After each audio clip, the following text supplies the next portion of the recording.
Good evening, everyone. Welcome to the teleconference. This is the Library Advisory Commission LAC meeting for January 25th, 2021. This meeting is being recorded and streamed live to YouTube.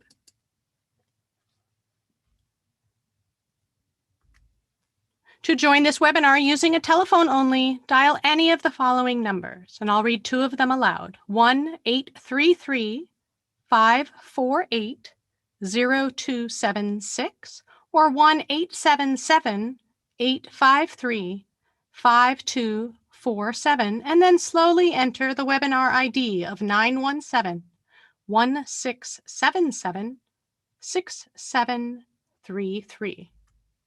As an attendee, this meeting is being recorded and streamed live to YouTube. Your microphone is muted for the entire presentation unless you have a comment. You do not need a microphone, camera, or a screen if you only want to listen to this meeting, as it is accessible by landline or mobile phone. If you need assistance, please call the library's telephone information line at 1-831-427-7713. The Commission will take public comments as outlined in the posted agenda and in the next slides. All comments must include the agenda item number and be received prior to the close of public comment on that agenda item.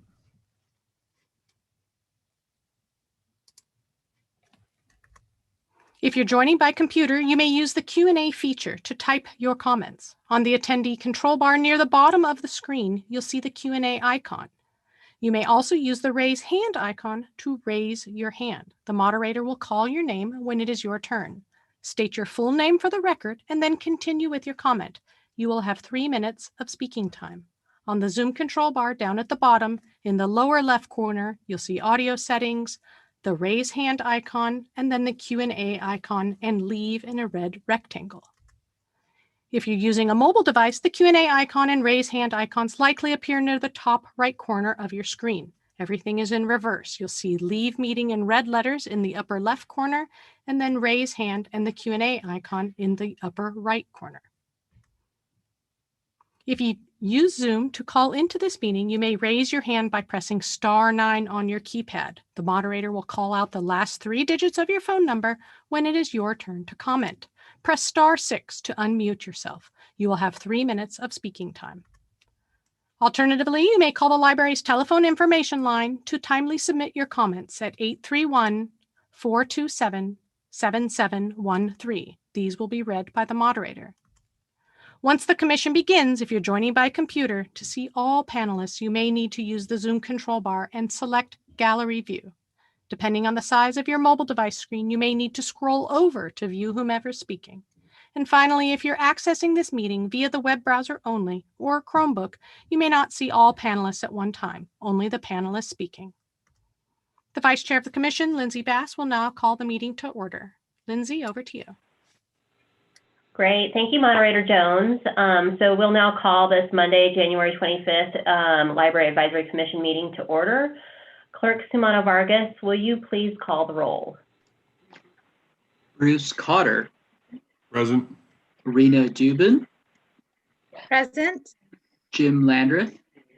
Present. Mary Ripma. Present. Mike Termini. Present. Tricia Wynn. Present. And Chair Lindsay Bass. Present. All right, we have a quorum. Item number 2 on our agenda tonight is to adopt our agenda. Do I have any motions on the floor? I would move approval. Second. Is there a second? Great. So Commissioner Wynn moved and Commissioner Cotter seconded. Clerk Sumano Vargas, will you please call a roll call vote? Bruce Cotter. Aye. Rena Dubin. Aye. Jim Landreth. Aye. Mary Ripma. Aye. Mike Termini. Aye. Tricia Wynn. Aye.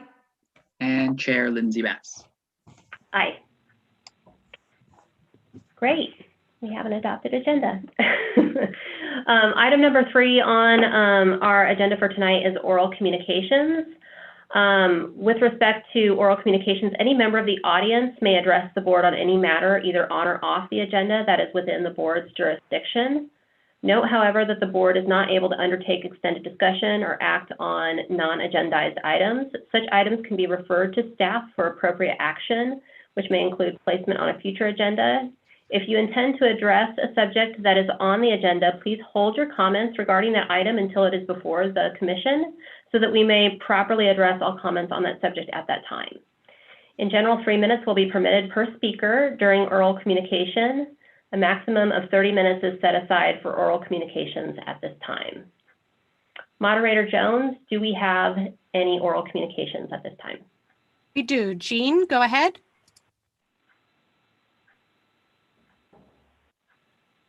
Jean, you may need to unmute yourself. Now can you hear me? We can. Hi, thank you. This is Jean Brocklebank. Two very quick things. First of all, I'd like to welcome Mike Termini to this commission. Mike, it's good to see you. It's been a long time. Secondly, I read the entire agenda packet, as I always do for every meeting, and both I and Michael had intended to be at the entire meeting tonight, but we're not able to do that. So I'm going to take the last 30 seconds of my public comment period, oral communications, and do something I'm not supposed to do. And that is to say that I really wanted to thank, this is agenda item 8B, Bruce Cotter and Rena Dubin's recommendations on public participation. Absolutely incredible recommendations, good document, and I wholeheartedly support them. Thank you very much.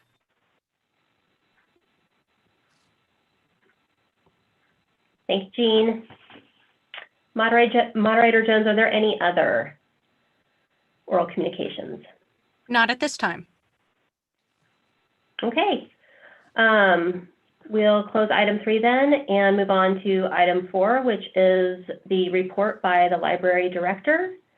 Director Nemitz, the floor is yours. It's good to see you all again in the new year. I was kind of hoping that the new year would be more boring, but it hasn't proven to be so. We were happy to hear today that we are moving away from the stay-at-home order in California and back into the purple tier. The Santa Cruz Public Libraries, like all libraries in the state of California, are being treated the same as retail. So the stay-at-home order and the purple tier do not necessarily represent remarkable differences in services, as we were providing grab and go resource pickup in our lobbies throughout this entire period. You will see, though, as we move back into the red and orange tiers, there will be more activities that we'll be able to provide our public, particularly around computing services within the buildings. I don't see a clear sense of when we're going to move from the purple tier to the red tier, but it's nice to have some progress be made. I also wanted to include for you updates on many of our construction projects. All the projects are underway, or in the case of Felton, finished, but we're really looking forward to grand opening of the La Selva Beach Library in March and of the Capitola Library in May. Both of them are coming along like gangbusters, and we're kind of down to the pretty details. So we're very, very excited about the ability to open those two branches. With that, there's much there that you can read, but I think I'll move on.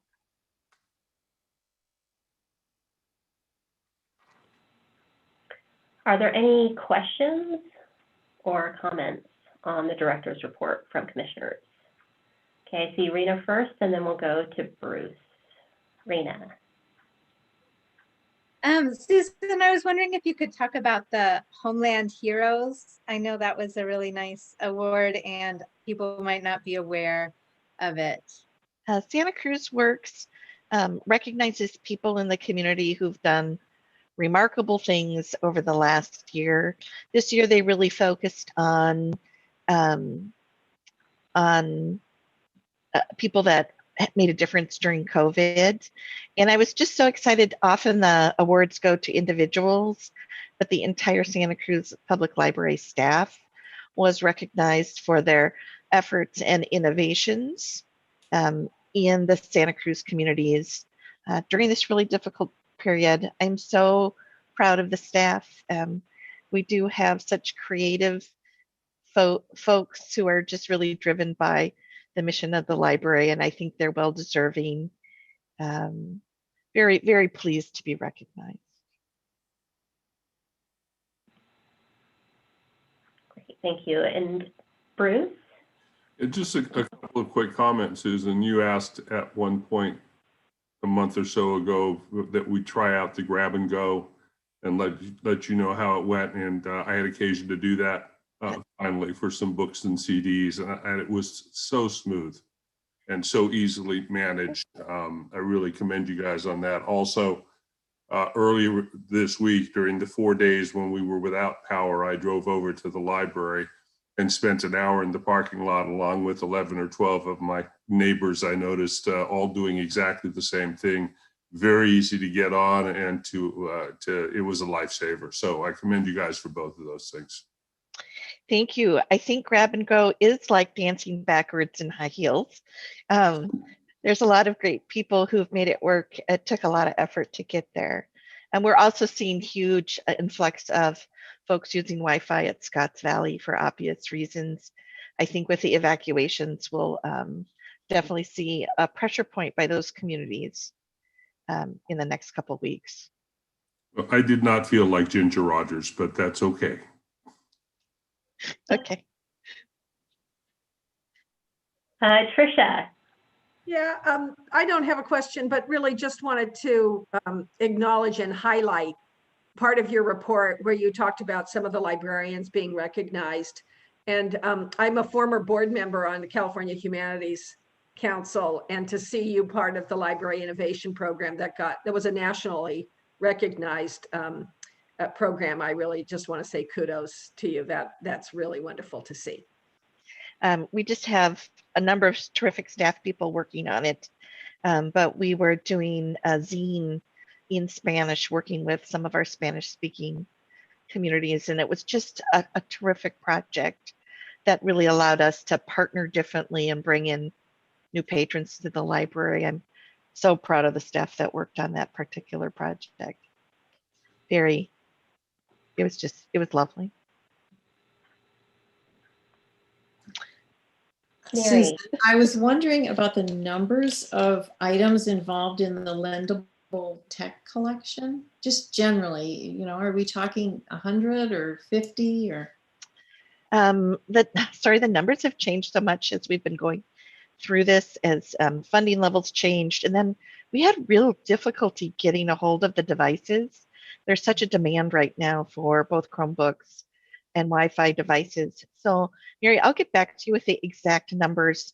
I would say between 50 and 100 is more like it. I also want to point out that we are prioritizing partners and groups and organizations in terms of the tech checkout as a way of sort of broadening our reach. So for example, we've lent a number to Parks and Recs programs, because each hotspot can serve 10, 12 people. And it really then gives the opportunity for the technology to have a wider impact. I know of a organization in Scotts Valley, which was a nonprofit, and they had very little technology. So the tech, the Chromebooks and the Wi-Fi hotspots are available for individuals at the branches, but we kind of pushed our partners at first to just find out where there were weaknesses in our system around technology. Thanks. Are there any other comments or questions for Director Nimitz? I have a few. I also just wanted to do a shout out to Zach Friend from the Board of Supervisors. He's really the one that made it possible for us to get the funds for the tech program, checkout program. This is a really also an important project for us in the future. It's not something we've ever had the resources to do. It forced us to develop policies and procedures and figure out where needs are. So it's just been a good developmental program for our organization. Great. Sorry for Jim, interrupting. Are there other questions, Jim or Rena? I see either of you. No? Okay. Just a couple of quick comments. I did want to mention that there was a request that came through to commissioners regarding project updates for the downtown Griffin Structures project. And Susan, your director reports always include really great updates on all the various construction projects that are going on throughout the system. I would just ask that for that one in particular, there does seem to be public interest. And if you can just continue to provide updates on that project as it moves forward. I think there was interest in even the broader mixed use project there. And I don't know that that's necessarily the library's purview, but with respect to the library component of that work, that would be great if we could continue to see those great updates, and particularly on that one in the report. And the first major update to the City Council is tomorrow night as part of the Martine Bernal's report to the board. So I will include that in the next round. Great, fantastic. And I know that you all will be once again serving as a lifesaver for our mountain communities with the weather that's projected for this week. So our thoughts are going to be with all of you and very thankful for the services that you all do provide in those circumstances. So thank you.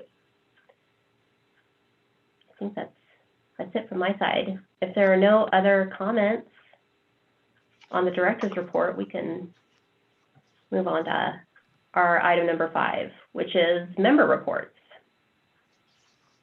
Lindsay, we do have a public comment. Okay. Moderator Jones, will you open the floor for public comment on the report by the library director? The first question comes from Judy Grunstraw. She wrote in the Q&A, a few months ago, you mentioned computers had been distributed to homeless people who were living in motels during COVID. Are those still on loan, or will they be returned to the library at a certain time? That was another gift that we got. The purpose of that was to put the computers in the hands of people experiencing homelessness. So I do not expect those computers to be coming back to the library.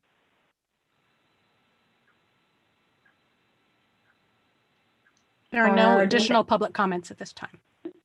Fantastic. Thank you, Moderator Jones. Okay, now we can move along to agenda item number 5, member reports. I'll go in order that I see people on the screen. Feel free to share reports or just indicate that you have none. I'll start with our newest commission member, Mike Termini. Thank you. Well, I've been asked by our director to give you a little outline. I come to you from, for better or for worse, 20 years on the city council in Capitola. So I'm a recovering politician, forgive me. And I served in the library board since, I think 2000. I came on the county library board when it had a different structure. Served on some bond measures, 2 tax measures, and 1 to change the way the property tax is apportioned. So I've seen some battles.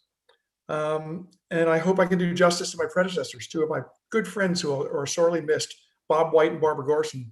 They were much more accomplished in library science than I am. So I'll try and do my best.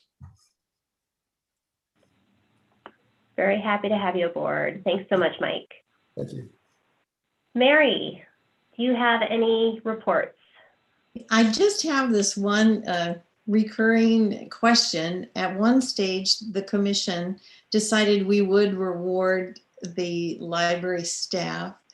And I guess the burrito that we had originally thought didn't seem to really fit with the pandemic. And then there was talk of maybe some chocolate. And I just wondered how we're doing on that. We've sort of missed the gift giving season, but I think we all do appreciate the staff and would be happy to make a gesture.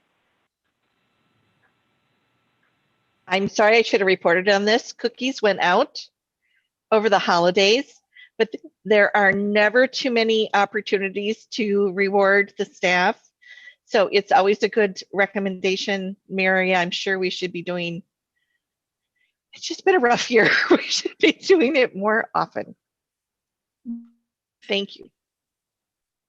And I'll jump next to Bruce. Well, just to that topic, Mary, I would note, I ran up burritos and flan to the library staff in Felton, and it was extremely well received. They loved it, and wasn't hard to do. I just, I told them I was going to do it. I said, Taqueria Vallarta's down the street. Tell me what you want. They told me what they wanted. I ordered all that and surprised them with the flan, and it was, they were very happy to do it. So I suggest it to all of you, just to, take an afternoon and do that, because they were thrilled. Okay, thanks. And you do her happy dance. Any other reports, Bruce? Yeah, just briefly to say that I am working with the Friends of the Library to develop a chapter in Boulder Creek. The folks in Felton have been very helpful, as have the folks in Scotts Valley. We'll be having a kind of a brainstorming session in Felton at the steering committee meeting at the beginning of February, and I'll be getting together and talking with Jennifer and some of the folks that were involved in the past. So if anybody has any suggestions of people up in that, the northern end of the valley that might be good candidates, please feel free to let me know. Great. Thank you, Bruce. We'll jump next to Tricia. Tricia, any member reports?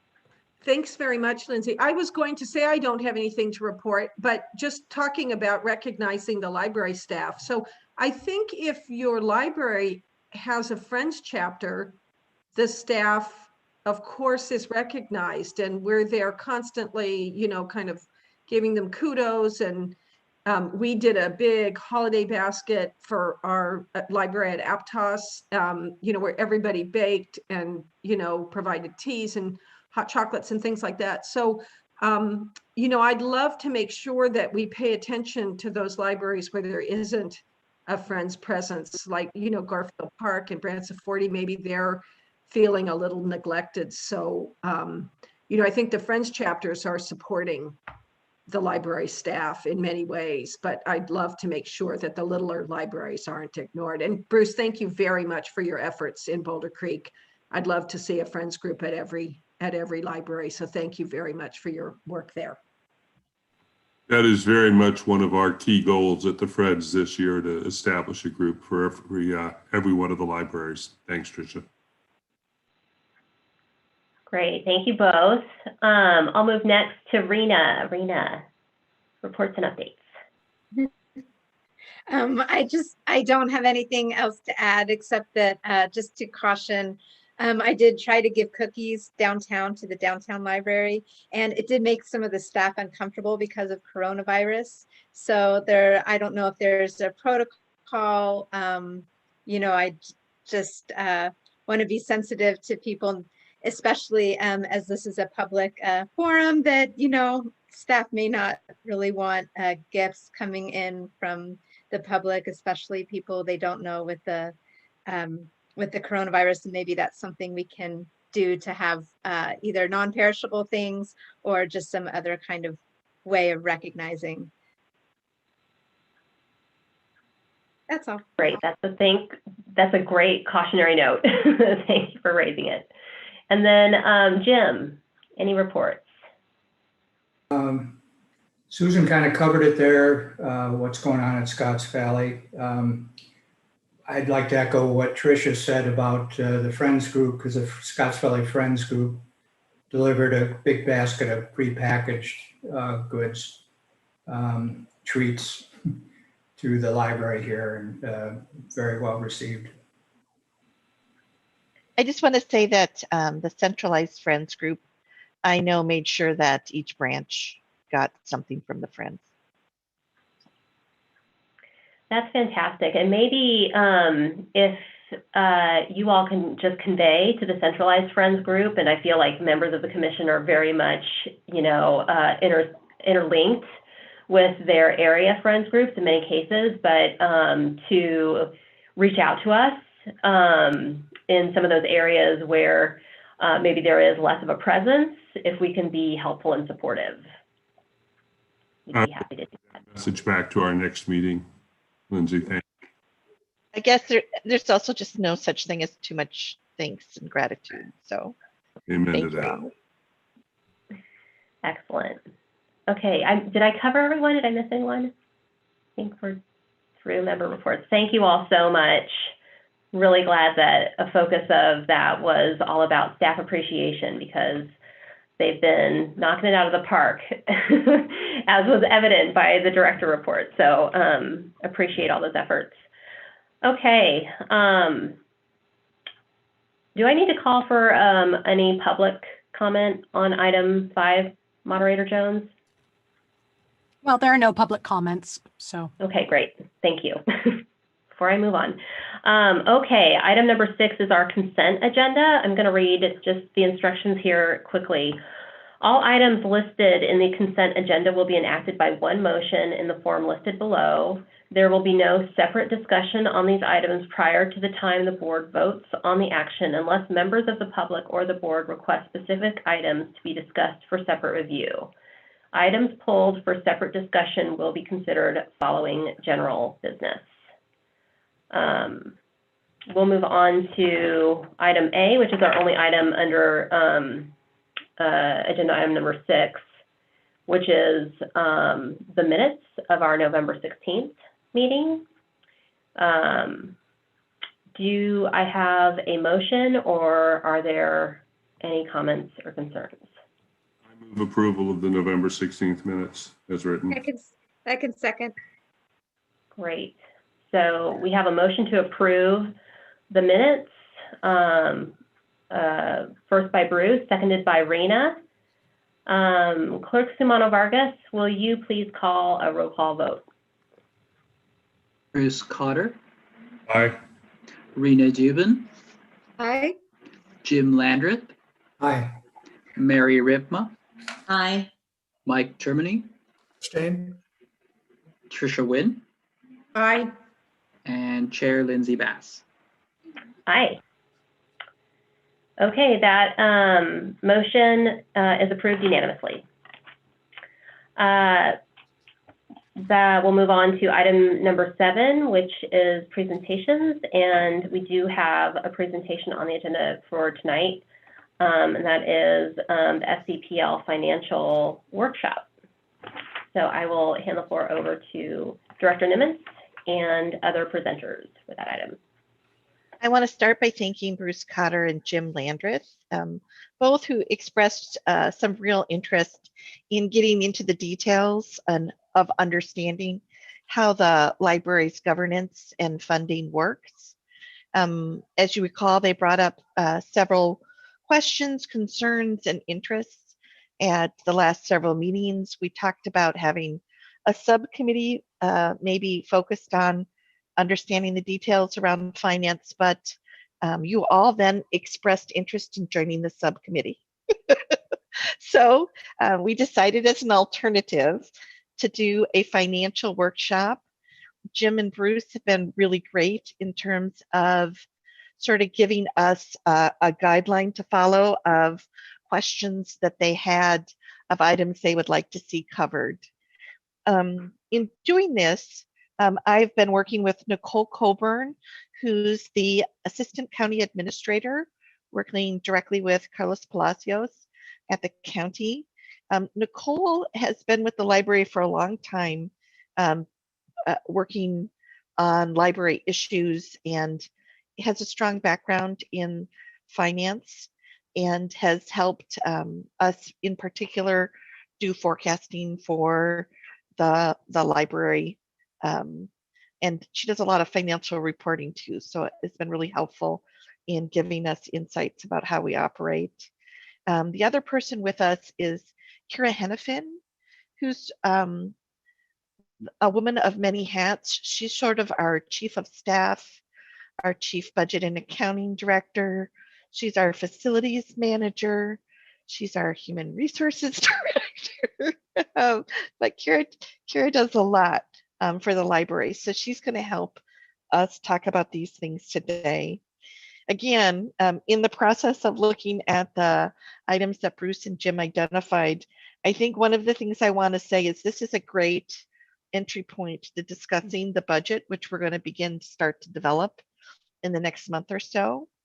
And that I think the workshops are actually going to kind of carry forward into that budget development process, because there's a lot of interesting and difficult questions that we need to deal with in the short run. And in part that will come out of this conversation. So I'd like to start and talk a little bit. We included in your packet our annual budget report.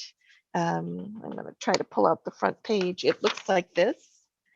It is worth reading. There's a lot of material in this. We do this report basically at the end of the budget approval process, so it summarizes the decisions that were made, but there's a lot of data in it.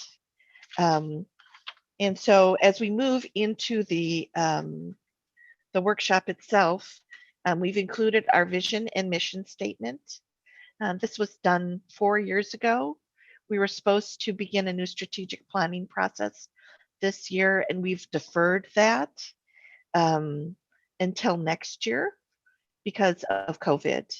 You will find that the strategic planning process in many ways is run by this group, this commission.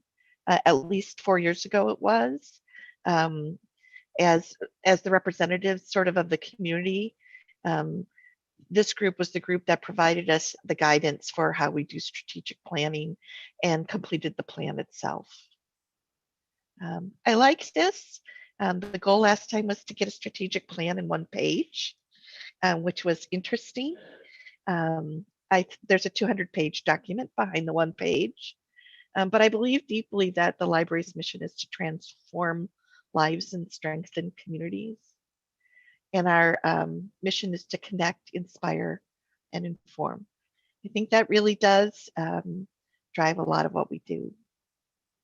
I have included our new organization chart. We made some modifications last time we met, and just trying to place the Library Advisory Commission appropriately on this org chart. Normally, the organization is divided into regions. So where you see the 3 big boxes at the bottom where it says branch staff and services, adult programs, and youth programs, up until now, we've been operating with really the East, North, and West regions. We chose not to do that because our staffing got so low during COVID. We took this more holistic approach. We expect to move back to that more regional model for the next fiscal year, but that will be under consideration as we move forward. I'm going to move on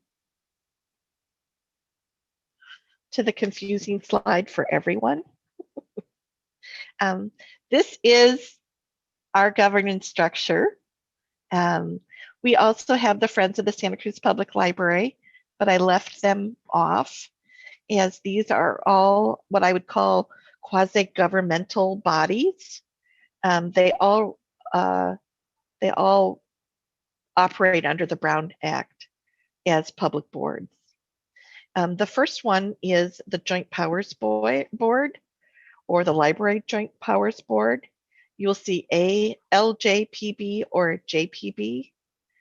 That is the board that consists of the 4 operating officers from the 4 jurisdictions we serve. That is the city of Capitola, the city of Scotts Valley, the county, and the city of Santa Cruz. And the city managers and county administrators are the voting members. They are operated under something called the 4th Amendment. Actually, the first contract goes back to 1916. So it's remarkable we're only on the 4th Amendment. And it really is the way in which these jurisdictions operate the library. The 4th Amendment I find quite strict. It requires unanimity on almost every major decision. And that is not always easy to achieve. But the board works very hard to come to common goals and understandings. You know, the basic functions really is to hire the director, to put together a budget, to spend resources appropriately, to hire staff, to do accounting, and to make policy decisions. You are the second board. And so what's interesting is the advisory board is really to represent the community. And it has 1 representative from Capitola and Scotts Valley, 2 representatives from the city of Santa Cruz, not necessarily geographically based, and 3 representatives from the county that do represent districts of supervisors. And as we continue to grow and discuss the advisory committee's role, and I'm sorry, it's the advisory commission, I got that wrong, role vis-a-vis the Joint Powers Board, the feedback we're getting from the Joint Powers Board is in many ways, you represent the community standards. I think the most common example is if someone would request that a book or item be removed from the collection, we have a process for reviewing whether that book is appropriate in the collection, but they need a place to go and appeal any decision. And this would be the group that we would take that to as representing the community standards of what the collection should be and look like. Does that make sense? Again, the Joint Powers Board is interested in having the Advisory Commission participate in a greater degree in policy making, and again, running the strategic planning process. The third group is something called the Library Facilities Financing Authority.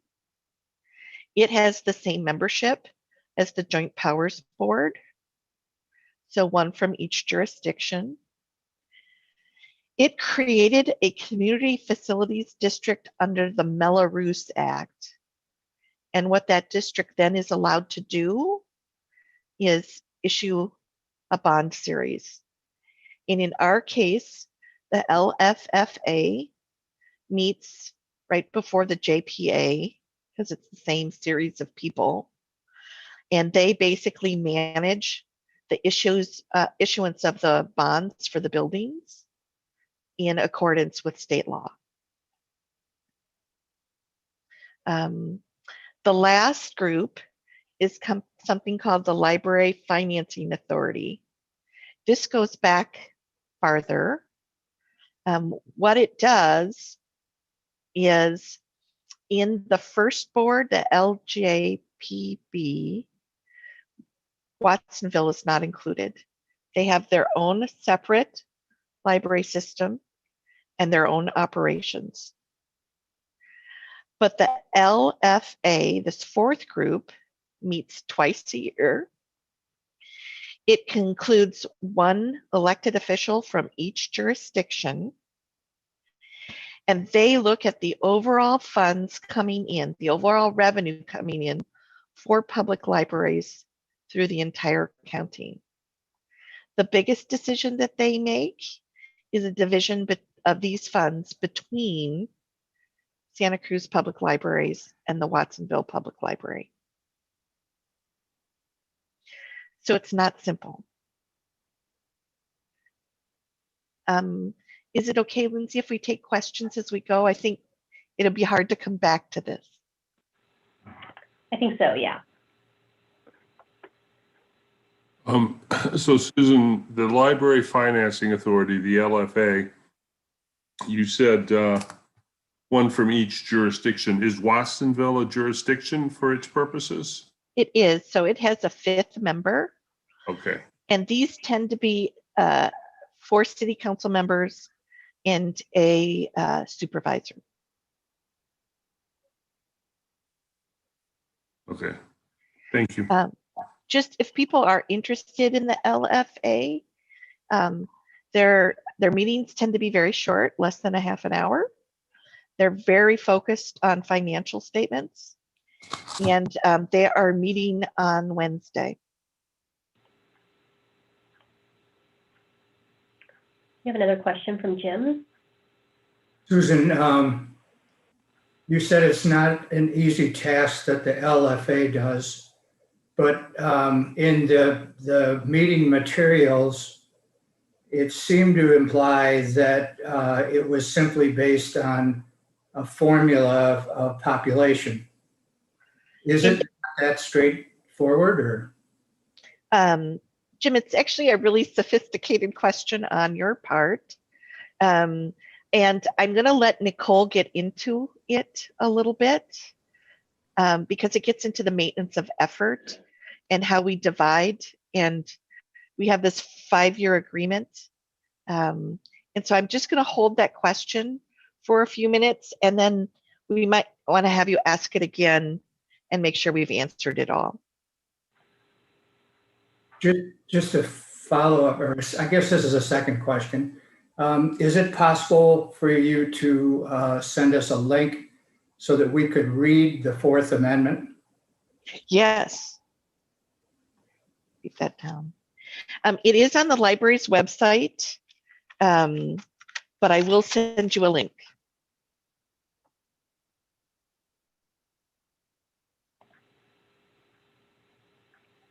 Any other questions before we move on from this slide? Thank you.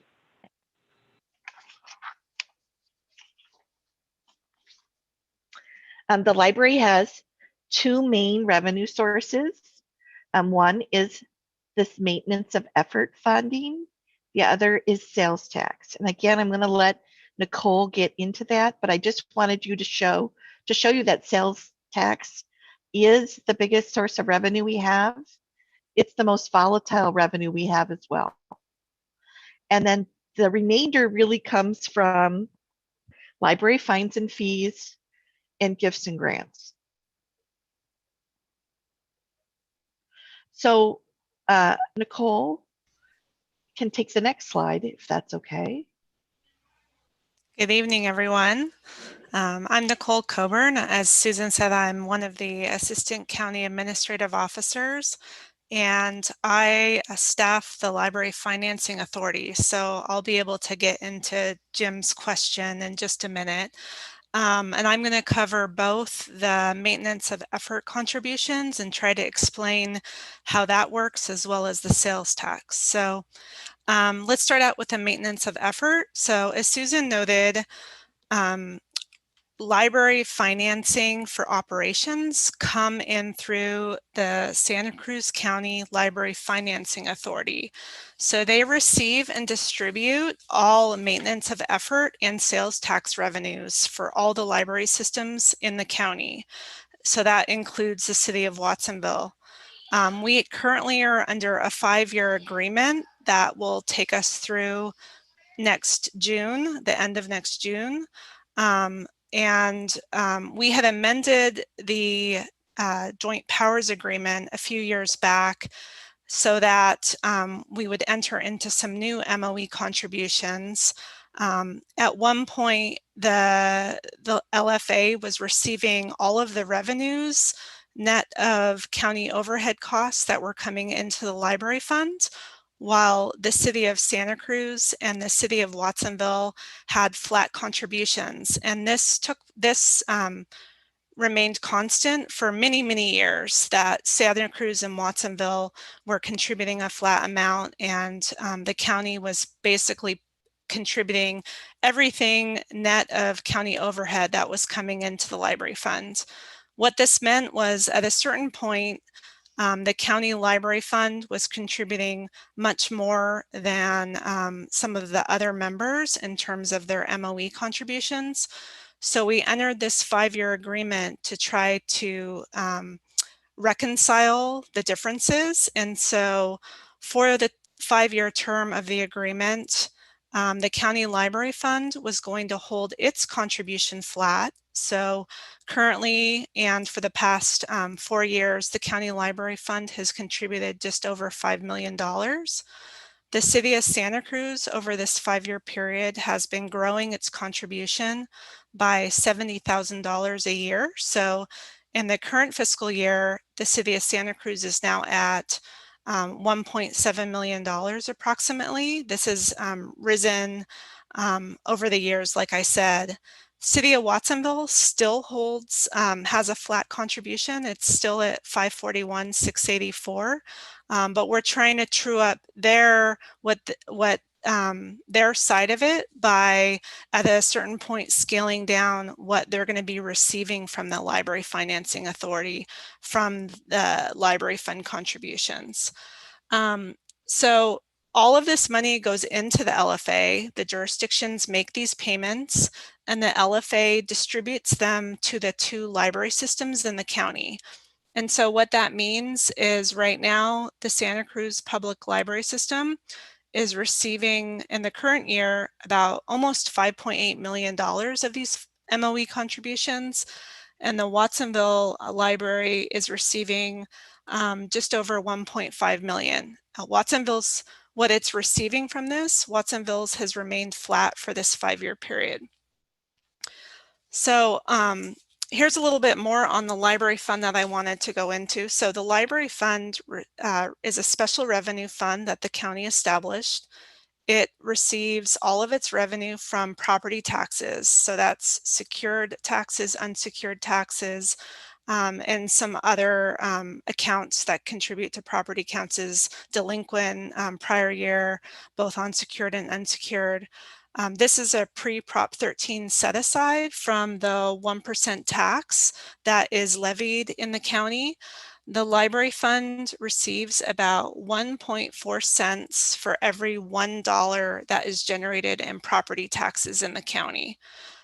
All of these property taxes come into the library fund, and then the county has various overhead costs that we're able to bill against this fund. This includes auditor and other staff time related to property tax administration and disbursements. It includes a debt service that we're paying on the La Selva branch. We had entered into some debt a long time ago, and we're close to paying that off for some very old improvements. And then we pay various insurance costs on all of the county library fund branches. So all of that comes out, and it ranges annually.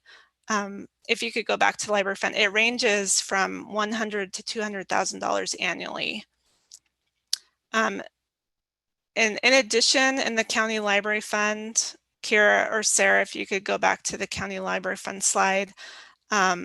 When we entered into the 5-year agreement, because we were going to hold the library fund's contribution flat for the period, we agreed in the amendment agreement that any revenue that would be generated in excess of what the county was going to contribute would be used on library improvements or services at county library fund branches. The first year of that 5-year agreement, the excess revenue was about $750,000, and it has grown to about $2 million in the current fiscal year. The county has, over this 5-year period, through the Board of Supervisors, approved using excess revenues on library improvement. So most recently, the board had approved using $1.4 million on the Aptos design build project because of cost escalation. And so the board approved that, and in the current fiscal year, we're going to be using about $1.4 million on the Aptos branch. That's just one example. We've used various amounts on the other branch improvements as well. So I will move on to library sales tax. That's the next slide. Library sales tax was most recently approved by voters in 2008, where it made the library sales tax permanent in our county. The library sales tax comes into the Library Financing Authority and again gets distributed to the 2 library systems in the county. You can see here on the slide kind of how this is all revenue that gets distributed countywide, and you can see how it's grown over the last 10 years. We did have a dip last year, and we were expecting to have quite a dip this year due to economic slowdown, but in reality, sales tax has improved greatly than we had budgeted at the beginning of the year because of people are buying online. Online sales have been incredibly strong, and so we're anticipating that in the current year, library sales tax will come in at about $10.7 million, which is quite an improvement. I think we were under just $9 million when we budgeted sales tax at the beginning of the year. We're expecting for next year that sales tax is going to fully recover, and that has a lot to do with the strong online sales and then the reopening of businesses and just things normalizing as people get vaccinated and resume their lives. Of the $10.7 million that's coming into the Library Financing Authority this year, the Santa Cruz Public Library System is going to receive about $8.3 million of that. It gets over 3/4 of library sales tax based on a population formula that I calculate every year, and Watsonville Library would receive the remainder. That's about a $1.4 million improvement from what we budgeted for the Santa Cruz Public Library System. So the library will be receiving a lot of additional revenue this year. And then for next year, the forecast, like I mentioned, is much improved. So over the 2-year period, I think the library will probably be seeing an additional 3.5, maybe even if we're lucky, $4 million that's flowing into the library system. And I'm happy to answer any questions that you have. I think that was my last slide. One of the things I wanted to say is this in part explains why the city projects do not have access to this excess revenue in the library fund. And so that excess revenue has been used in all of the other projects except for the city projects. And it's why we're having in part the financial problems with the city projects that we are having, because they haven't been able to bring another fund or additional resources to the projects.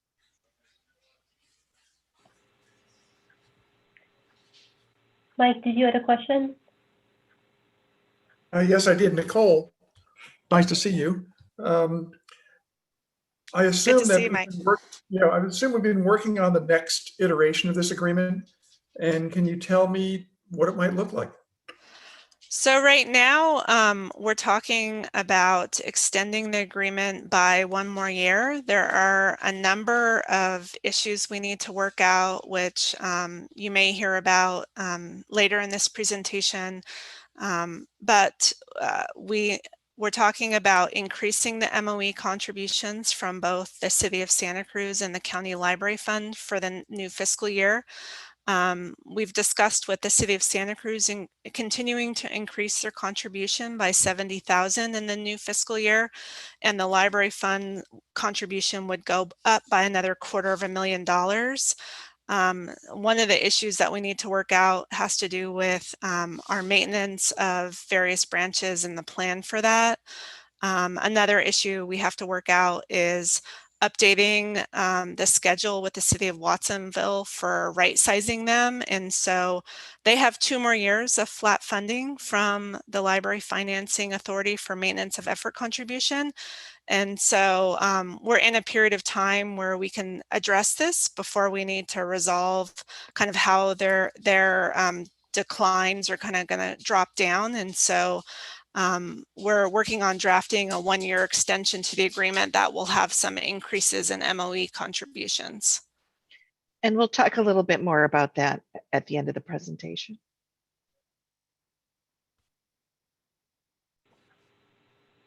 Any other questions? Yeah, Jim. You presented so much information, Nicole. Yeah, it's a lot, believe me. We hadn't, these slides were not part of the distributed materials. So my head is kind of rolling around here. Could you back up to the slide that showed the maintenance of effort contributions? Yes. Okay. I'm sure when the 5-year agreement was drafted that the various stakeholders looked at this slide and then had you translated into a per capita amounts. And that's why the 5-year agreement involved a rebalancing, a phased rebalancing, because you can't just overnight rebalance city budgets. You have to kind of ease it in. And so could you provide a breakdown of this so that a person could see such that the city of Santa Cruz is contributing this much per capita, the county is contributing this much, and Watsonville, I thought they got credit for part of the county. And how does that work here? Just so we can understand, not to do any rebalancing ourselves, but just so we could understand the history of the 5-year agreement and what's probably being looked at for the next 5-year agreement. Because there must be, a desire on some of the members' part to say, hey, I don't know that you're paying your full share, or I'm overpaying my full share. It would be good, I think, for us to understand where that conversation has been in the past and where it's likely to go. Did that question make sense? Yeah, no, that does. And we did calculate per capita what the contributions were per person in each of the jurisdictions. And that's what led us to kind of see that there was this imbalance between what the county library fund had been contributing versus what the other members had been contributing. And so that did lead to the 5-year agreement. And that's why we were holding the library fund flat for this 5-year period. There have been discussions since then about what would be the most appropriate way to look at that. And a strict per capita calculation, is rather simplistic. And I think the idea for the long term would be to look at something that is more robust and takes into consideration usage in the different jurisdictions versus straight per capita. I know the city of Santa Cruz is interested in growing its contribution at the same level as the county library fund grows in terms of what's being assessed compared to what's being allocated compared to assessed value. The And we've done those calculations as well to kind of show what, you know, the city of Santa Cruz would have to be in if it were on par with the library fund. And the city is not there yet. They're still kind of inching their way up in terms of what they would have to contribute if that were the formula. And so, you know, these are some of the conversations we're having. I think continuing to grow Santa Cruz at a $70,000 rate, you know, helps to stabilize them in terms of their budget situation. As you noted, Jim, a lot of agencies have difficulty growing their contributions, especially because Santa Cruz, this is a purely general fund contribution. It's not coming from any special revenue fund like the library fund. So the idea was to ease the increase over time versus saying, hey, City of Santa Cruz, you have a $500,000 increase, you know, next year, which they probably wouldn't be able to accommodate. So these kind of, it's, you know, normally when we talk about this, it's something where you're smoothing the contributions, trying to get a jurisdiction up to a level that we can all agree upon, but you're doing it over a period of years, which is what we're trying to provide to Santa Cruz. And Nicole, can I try to say it a slightly different way? Mm-hmm. That the formula, this formula heavily considered population and a little bit of use. The third factor that people want to consider is sort of tax wealth and contributions. And I think that the other thing you said is could we see how the formula was done every year? My understanding, it was done to create the initial formula once and then inflated, but it wasn't calculated every year. Is that correct, Nicole? In terms of what we're currently contributing, or how we changed over the 5 years? It's not that you're going and rerunning the population piece. No, I'm not. So they don't have a data over 5 years showing the formula run against the tax base and the population. They really did it one time and created a 5-year plan off of the conclusion to that. That's correct. And that's super helpful. Just a quick time check. I'm not sure how many more slides we have. I feel like this subject, we could spend a lot of hours diving into the details. So just to keep that in mind, and if we need to schedule a part 2. I will also say that I guarantee we're coming back to this subject next month. Okay, great. Bruce, did you have a question? I presume you're going to distribute these slides with the minutes next month. I'd like to get a copy of them sooner than that. Is that possible? And Yvonne, if you could do the slides and the 4th Amendment, we'll mail them out within a day. Thank you. And Jim? Could that include the 5-year agreement? Yes. Is it? I don't know if I've ever read it. I can send it to you, Susan, so you can distribute, or I can send it to Yvonne, or both of you. Yeah, it's it should be online somewhere, but all of the LFA agenda materials are now online, and so you can find them through the Santa Cruz County agenda website, but I'll send it to you. Thank you. And then maybe we can move to the next slide on expenditures. Is that okay? Thank you, Nicole. Hi, can you hear me?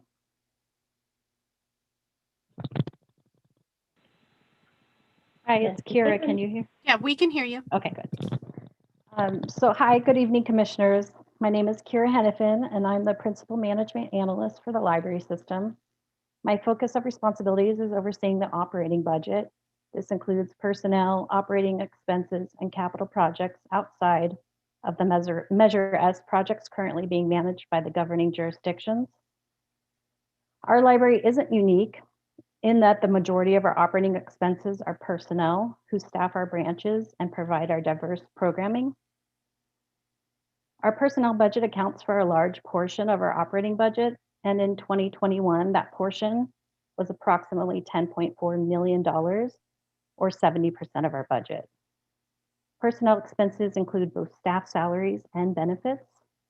This past year, in order to meet budgetary savings, the library furloughed employees, laid off temporary staff, left vacant positions unfilled, and we saw savings from staff retirements.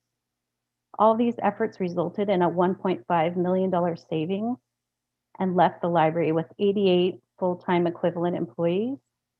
For reference, 10 years ago, with the same number of facilities and the comparable open hours, the library employed roughly 120 full-time equivalent staff.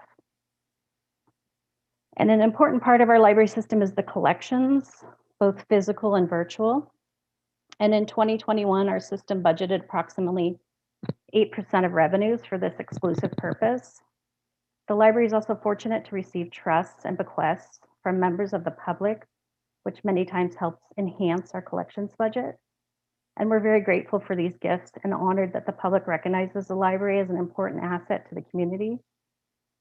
Finally, the library is responsible for maintaining the health and safety of our facilities, helping staff achieve professional development goals, and providing technical support for both the public and staff. These operating costs make up the remainder of our operating budget, which this year have accounted for approximately $3.5 million, or 22% of our overall operating budget. The library adopted a reserve fund policy about 10 years ago, and the library has worked to fully fund the reserve currently set at 15% of revenues. The library also has a replacement fund for replacing its vehicles over their lifetime, and these vehicles help support our outreach programs, bookmobile service, courier service, and building maintenance service. And Sarah, I can go to the next slide. The library does have a budget process built into the Library Joint Power Board Agreement. A draft of the budget is usually brought to the board in May for direction and discussion from our board members. And then in June, the Library Joint Power Board is presented with the final budget adoption. Excuse me. The library's budget process is interwoven with the city's budget timeline, since the library contracts with the city of Santa Cruz for administrative services, including our HR and financial services. And then Sarah, you can go to the next slide. So I just wanted to say, and this is where I think we're going to end up next month as we begin our budget journey, that we have a lot of things to really look at next year. The first one is construction closures. We're going to open La Selva Beach and Capitola, but in FY 21-22, Garfield Park and Branciforte will be closed for half a year, and Aptos will be closed for an entire year. So we're going to have another year of a portion of our branches being closed. And what's interesting, by July 1st, 2022, all 10 branches will be open. The reason being the only branch that will be left will be downtown. The way the city is managing that project is they're building the new branch on a different site. So we'll just probably take 6 weeks off and move to the new site when that's done. But really, we'll have another year of chaos around construction, and we need to build to full staffing capacity in July 1st of 2022. The second thing we need to talk about, and this will take some time next time, is how we determine hours of operations. 4 years ago, we created a framework for having the conversation, and we agreed that we would annually relook at hours. But as we start to close in towards the library system we want to be, the choices we make around hours of operation really affect the public's expectations about our branches. Hours of operations are inextricably linked to staffing. The third area is looking at the maintenance of effort agreement. If we do an extension of it, I still would like to see the final agreement completed by that July 1st, 2022. Again, we're trying to look at the moment in time. We need full staffing, and we need to understand what our revenues actually are and are going to be. We have an ongoing overhead service agreement with the city of Santa Cruz. We've gotten to the habit of just inflating it. We actually really need to do an accounting cost study of what those services are. The city has a new finance director and is committed to working with us on that. Some of this may be accomplished within the next 5 months. Some of it may take the entire year. And then the last thing is facilities maintenance, which is something we basically have not done well. We need to determine an approach to how we plan to take care of these beautiful facilities that we're creating. We need to set aside resources, and we need to determine the best venue for doing long-term capital maintenance. Is it a contract with the city? Is it a contract with the county? Does the library do this? There's sort of 3 elements that we really need to accomplish to really set up a long-term facilities maintenance plan for the libraries. So my hope is at the next meeting, we start spending some real time talking about these 5 things because they are the basis for changes in our operating budget. They're also the basis for our long-term goals. And with that, I'll take questions.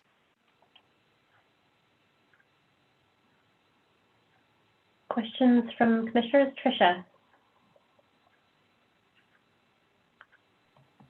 Well, we didn't, talk about it, but in our handouts or in the packet, there was several pages dedicated to the bequests that we have received over the years. And, I just was wondering about our ability to, absolutely honor the wishes of the, person that gave the money.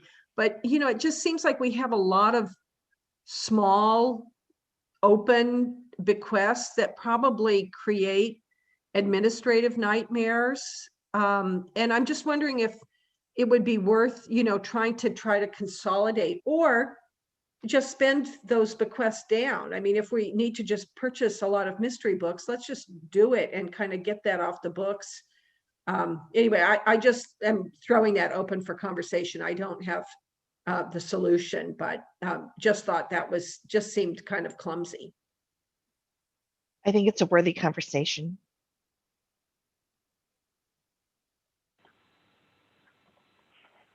Other commissioner questions?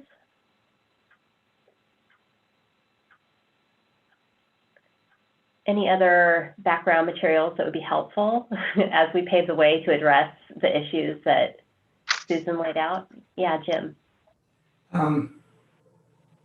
Maybe I'm jumping ahead of your presentation here, Susan, but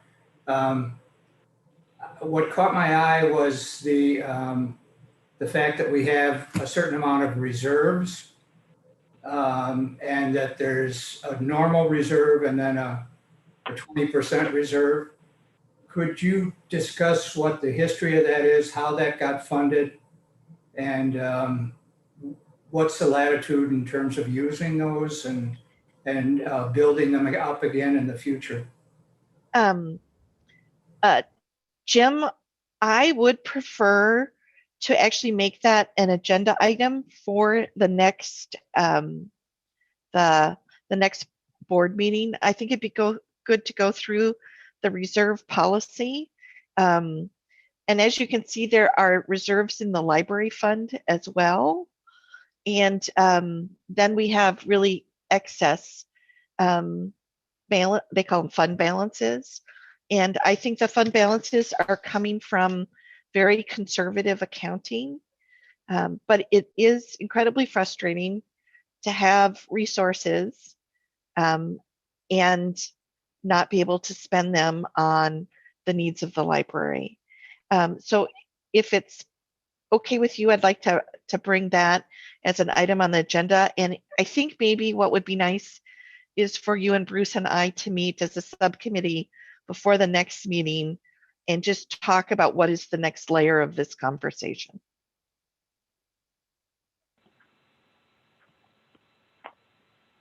That sounds like a great next step. Before we move on, I just want to check, are there any other questions from the commission before we check to see if there is public comment on this item? Bruce and then Tricia. Yeah, I don't really have a question. I just want to thank Susan and Nicole and Kira for the work they did on this. I really appreciate it. It's it's like the old Harry Belafonte song. It was clear as mud and it covered the ground.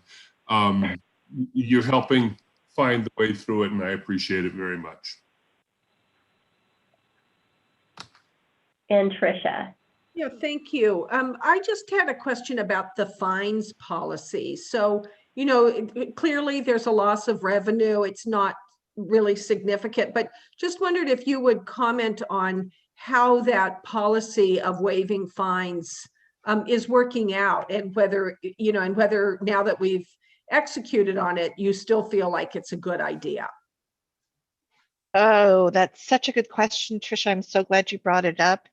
And I actually think we should put the fines policy on the list. Okay. Last March, as we were moving forward with the budget, we had created a white paper on removing fines. And from adults as well, we had done taken away fines from children, and it had been working beautifully. During COVID, we've just kind of stopped collecting fines because it's too difficult to figure out how to do it in this environment. And I definitely think we should revisit that issue and that policy. So I will put that on the list of things to work on. Thank you. Great comments and questions. Are there any others before we move to any public comment? Seeing none, Moderator Jones, are there any public comments on this item? There are no public comments. Okay, so we have some information that will be shared with us on this item in advance of our next meeting. And Director Nimitz is going to meet with Commissioners Cotter and Landreth to chart out the next steps on this topic and how we get to address some of the issues that Susan left us with at the very end. Thank you again to Nicole and Kira for joining us tonight and providing a wealth of information on this topic. I'm going to echo Jim and say I feel like I was drinking from the fire hose. You guys included a lot of great information there. And now I think we'll spend some time digesting all of that. But looking forward to continuing the conversation. Thanks, everyone. And I apologize, I didn't turn on my video. So hello, everybody. I'm Kira Hennepin. I had my screen shrunk, so I only did the unmute. So hello, everyone. It's nice to see you all. Kira, thank you so much. Appreciate your work on this. Okay, we will move right along to our general business items. These are intended to provide an opportunity for public discussion of each of the items listed. The following procedure is followed for each business item. We'll have a staff explanation, board questions, public comment, board deliberation, and then decision. The first item under general business is to elect a chair for 2021 and a vice chair for 2021. And I'm just going to note that at this point, we'll begin with nominations for commission chair. I am happy to continue as the chair if no one else is interested, but I do want to open up the floor for any nominations for Library Advisory Commission chair. Bruce. I'd just like to formally nominate Lindsay Bass to be the chair for the coming year. I think you've done a great job stepping in, and I'd love to see you do it. Thank you so much, Bruce. Are there any other nominations for commission chair?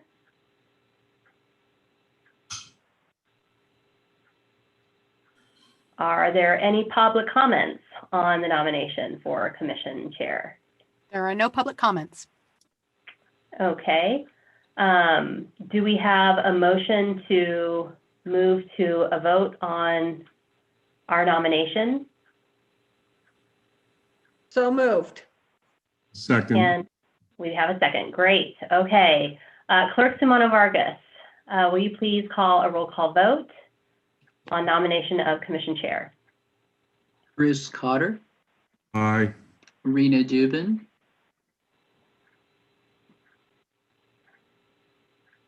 sorry, I didn't hear anything. Rena Dubin? Rena looks like she might be frozen. Oh, she does. Okay, I'll go to the next one. Hopefully she comes back. Jim Thanks. Landreth, Aye. Mary Ripma, Aye. Mike Termini, Aye. Trisha Wynn, Aye. and Chair Lindsay Bass. Aye. And I think Rena is back. Hi, Rena. Sorry, I got booted off. I'm very happy to vote for you. Okay, I'll take that as an aye then, Rena. Fantastic. Okay. We have one more position to fill tonight, and that is for vice chair for the commission in 2021. Are there any nominations for commission vice chair?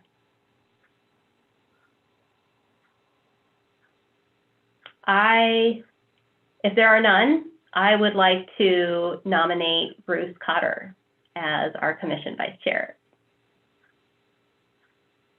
As long as there's not a conflict with my being vice president of the Friends of the Public Library, I would be happy to do the job, sure. Thank you. I'll second the nomination. Mhm. Okay. I think we can move to a roll call vote on commission vice chair. Clerk Simona Vargas, will you call a roll call vote for vice chair on our nomination of Commissioner Cotter? Bruce Cotter, Aye. Rena Dubin. We lost her again. Jim Landreth, Aye. Mary Ripma, Aye. Mike Termini, Aye. Trisha Wynn, Aye. Chair Lindsay Bass. Aye. And Rena's not rejoined us, so we hope to have her back soon. Okay. So that motion will carry with all commissioners voting in favor and Commissioner Rena Dubin absent for the vote. Okay, I think we can move along to agenda item B, which pertains to the recommendations to improve public participation. There is a staff report on this item. I'm going to let Director Nimitz open up the topic, and then the commissioner authors of the staff report, Commissioner Cotter and Dubin, to comment accordingly. So this came up last month. Both Bruce Cotter and Rena Dubin met to examine some concerns that have been raised in the community of how we could improve our communications, our public participation in communications. And Rena and Bruce, I'm just going to let you walk through this if that's okay. Sure. We Rena and I met. We solicited input from folks in the community. We came up with several recommendations, and you can see them here. I think you'll hopefully had a chance to look at them broadly in the area of the web page, the agenda process, and public comment. So, did you want me to go through them all, or shall I just assume people have read them and open it up for questions? Trisha? Well, I read it and I was impressed with it, and I'd like to thank you both very much for, just taking the time to spell it out. And I think you got the right balance And so I'm supportive of your efforts and also very grateful for them. Thank you. Thank you, Tricia. And I just want to make a point of clarification to members of the public. The board doesn't normally respond necessarily to things that are brought up at a board meeting. And if you look at the Brown Act, the reason that that response is not necessarily immediate is to ensure that discussions are agendized so that people who are interested in the discussion have the opportunity to attend and participate. And so I think there's often this expectation that someone can come and, for example, ask a question and that it will be immediately answered. I know that it is often frustrating that it is not, but that I think it's really important that we follow the Brown Act closely. It was carefully created for some very good reasons. The one piece I did want to comment on is the 7 days advance board packet. I'll be really frank with you. The Brown Act requires 3 days, and they do that for a reason, because it's often very hard to meet these time limits. The only time that I have to work on the board packet is Fridays when people are on furlough. And so this means that I can do it the Friday before, but you'll probably be 2 weeks out of date in terms of things that are happening. And I'm also curious if we can't meet the 7 days, do you want to reschedule the meeting?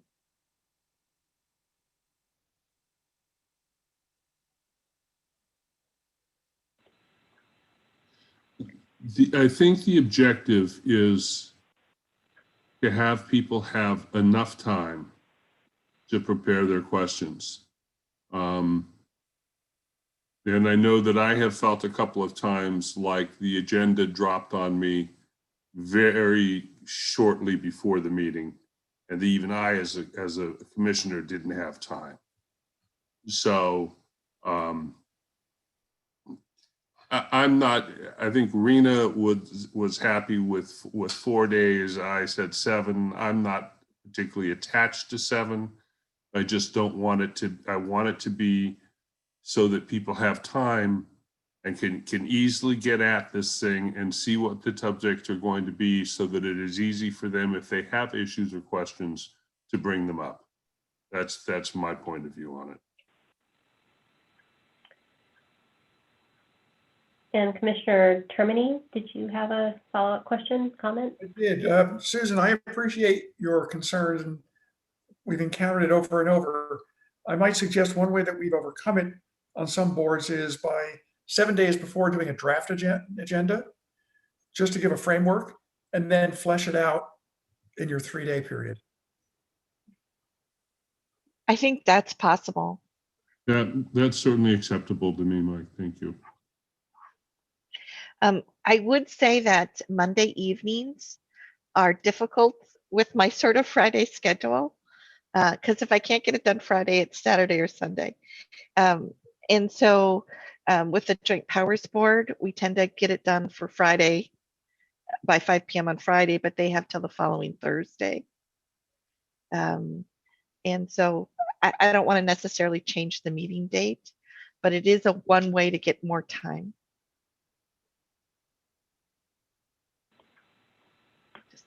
We don't have to solve that one today. Are there other comments or questions on all of the recommendations laid out in the staff report? I guess I would like one more point of clarification. If a member of the public does bring a question or a concern forward, it is, I think all of these we can do and will make a better communications process, but it is really important that one of the board members asks that be brought forward in the next agenda item. Does that make sense? So if somebody raises, say today, raised an issue in today's meeting, and we want to address it in the next meeting, one of the board members should State that. to be put on the agenda. Yeah. And you don't have to do it at the meeting. You could do it between meetings as well. But I won't automatically put it on the meeting agenda for the next time unless it's a request of the board. Does that make sense? What about if when the issue is raised by the citizen, if one of the board members says, I'd like to see it on the agenda at the next meeting, would that be sufficient? That would be sufficient. Okay, then I think that's reasonable. Rena, what you missed was Susan raised a concern about the 7-day notice based on her availability of time and the fact that if she did it, it might mean that we were behind the current data by the time we actually got to the meeting. Mike suggested that perhaps we could have a kind of a working agenda 7 days ahead with an actual filled out detailed one 3 days ahead. And I think I said I thought that was reasonable. Thoughts? Yeah, I think the main thing is that if a communication could go out 7 days before, and even if it's not anything that's presented as a public, like this is what we're thinking about, but just even a call for agenda items, that would help, I think, too, just knowing that, just for all of us to know, like, okay, here's your 7 days. Like, if you have anything for the agenda, please let us know. Would that work? I think that's a great suggestion.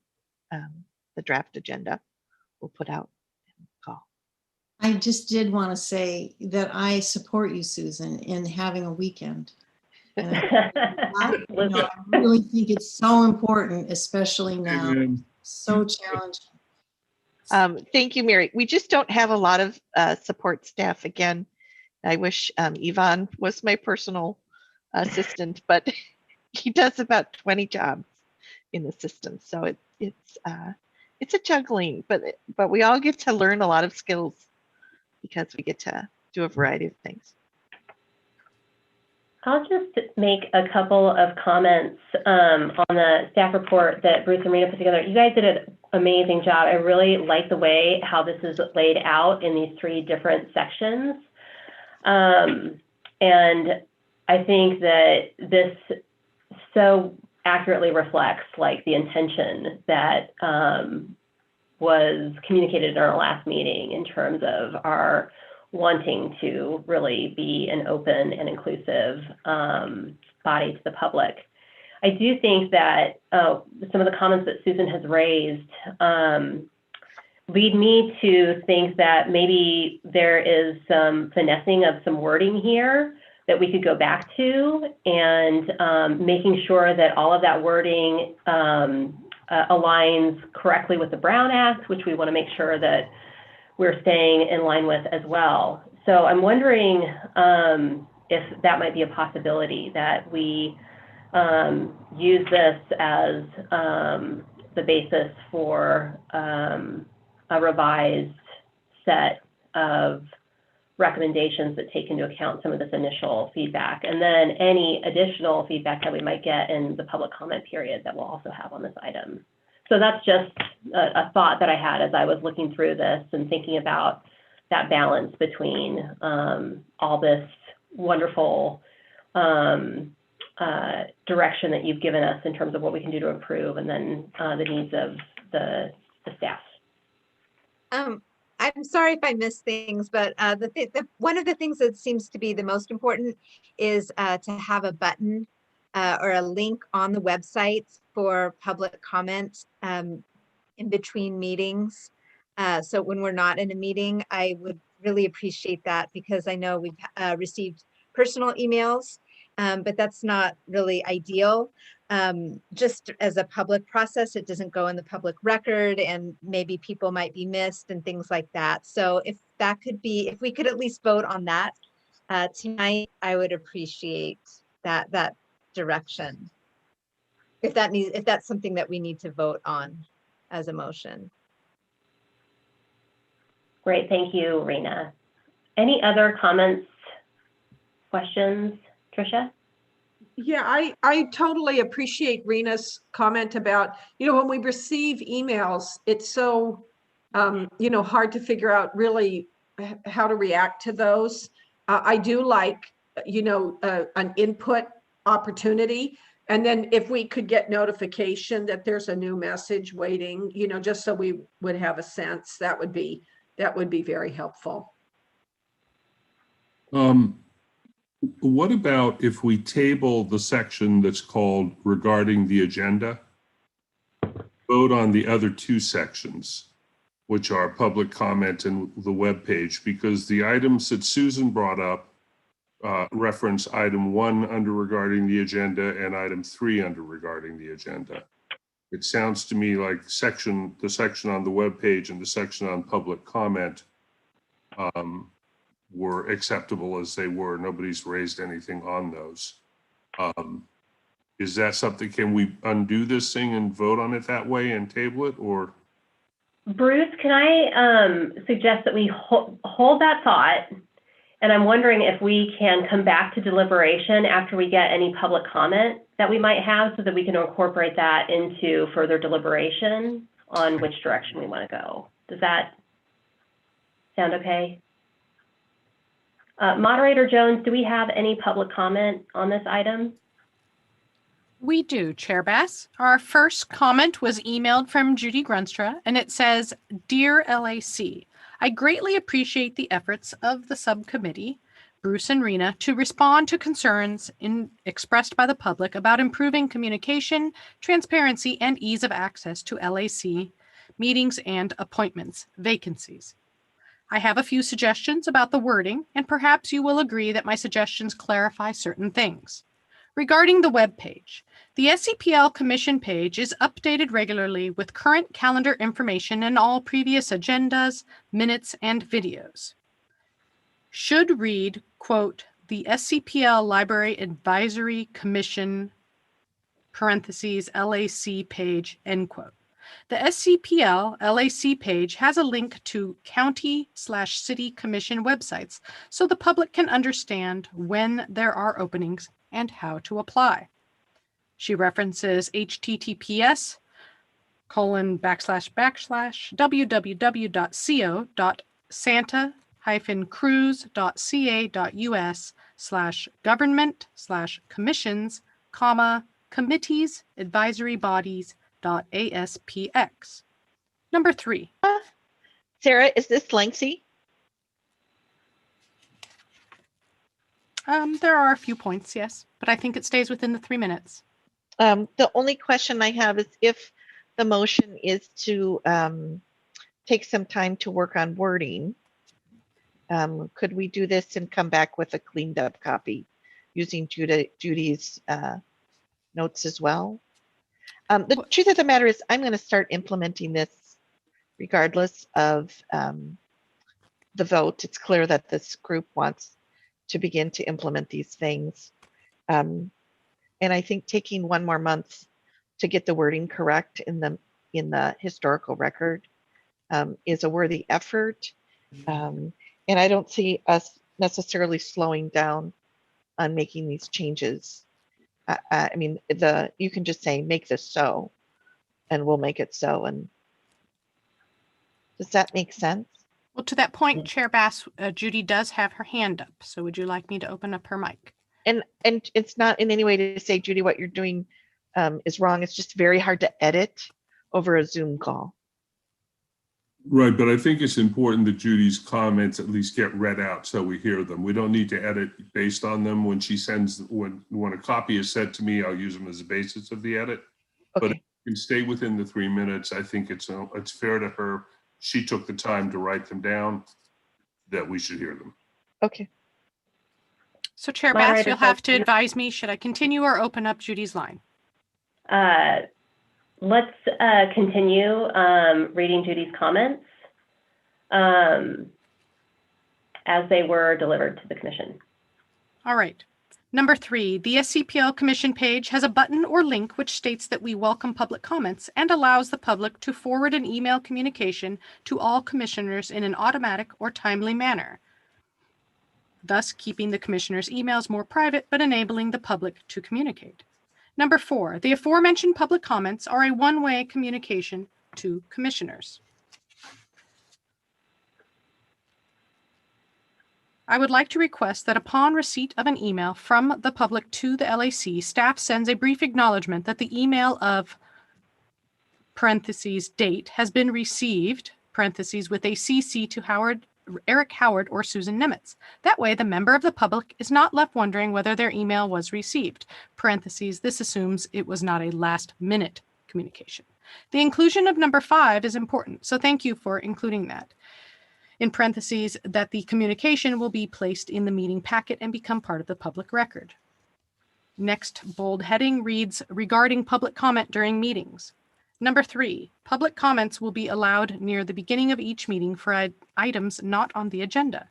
This is generally known as oral communications during city meetings. The public is used to that term, so add it, perhaps, in parentheses. Thank you for the work you put into this, Judy Grunstra. And that ends the emailed public comment. And as I mentioned, she does have her hand up, and she also entered an item or comment into the Q&A. Given that we had some back and forth on the initial 3 minutes, I would be open to giving Judy an additional minute for any follow-up clarification that she'd like to make on this item, if you want to open up her mic. Judy, your line is open. Go ahead. You may need to unmute yourself, Judy. Okay. Hi. There you go. Everyone. Oh, I think we lost Judy, her. I think we've lost you. Judy? Yes. How about? Okay. Can you hear me now? We can. Yes. Oh, okay. All right. No, I just wanted to, the reason I typed it in was in case you hadn't seen the email. That's all. I didn't want to say additional things or have you, just the fact that I had sent the email and those were my suggestions. So, take that as you will, and I appreciate that. Thank you. Thank you for the comments, Judy. Following up on Susan's comments, prior to our public comment, before I move on, Moderator Jones, are there any other public comments before we begin deliberation? Chair Bass, there are no additional comments. Okay, great. Jess, I'll just take this off and get together with Rena and with Susan and tighten up the language.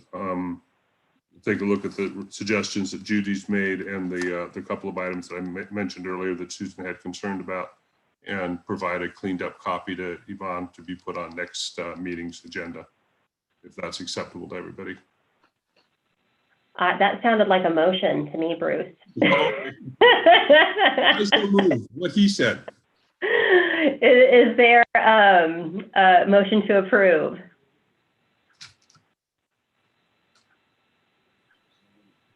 Yes, I move to approve Bruce's recommendation. There we go. Do I have a second? You want me to second? I can second. Fantastic. Rena seconds. So I have Tricia moving, Rena seconding. Clerk Sumana Vargas, will you please call a roll call vote? Rena Dubin. Aye. Jim Landreth. Aye. Mary Ripma. Aye. Mike Termini. Aye. Tricia Wynn. Aye. Vice Chair Bruce Cotter. Aye. Chair Lindsay Bass. Aye. So that motion passes unanimously, and that is to take these recommendations back, and the authors will work with Director Nimitz to tighten up the language and to bring revised versions back at our next meeting. And please, if anyone has any edits, send them to Yvonne. Fantastic. Thanks, everybody. All right. Item number 9 on the agenda. We're almost there. We're in the home stretch. Our scheduled upcoming meetings. So our next meeting will be February 22nd at 6:30. Currently anticipated upcoming agenda items will be the continuance of the FY22 budget conversation that we received great background and a primer on today. As well, we'll bring this item, the most recent item we just discussed, on public participation back. So if there are other items that the public is interested in, you're encouraged to send that to the commission clerk. All right, and if there are no comments or questions on item 9, we can move along to item number 10, which is adjournment. Okay, we'll adjourn this meeting of the Library Advisory Commission. Thank you so much, everyone, and have a great night. Thank you.